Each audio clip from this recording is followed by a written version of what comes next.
तुमच्या काही लक्षात आलंय का की राग असू दे, प्रेमाची भावना असू दे, अजून कुठल्याही प्रकारची भावना असू दे, ही आपल्या मनात 90 सेकंदपेक्षा जास्त, म्हणजे अगदी घड्याळ लावून नाही पण साधारण तेवढ्या वेळेपेक्षा जास्त टिकत नाही.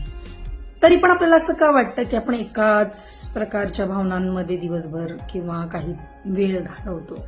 कारण ती जेव्हा भावना मनात येते तेव्हा त्याच्याशी रिलेटेड काही गोष्टी, अनुभव, विचार जे आपण आधी एक्सपिरियन्स केलेले आहेत, अनुभवलेले आहेत, हे आपण त्या इमोशनच्या भोवती गुंतत जातो आणि मग काय होतं, पर्यायी त्याच विचारांचं एक वलय तयार करतो, एक लूप तयार करतो आणि मग तेच तेच तेच तेच तेच तेच आठवत राहतो किंवा चिंतन करत राहतो आणि म्हणून आपण एकाच प्रकारच्या इमोशनमध्ये अडकून राहतो.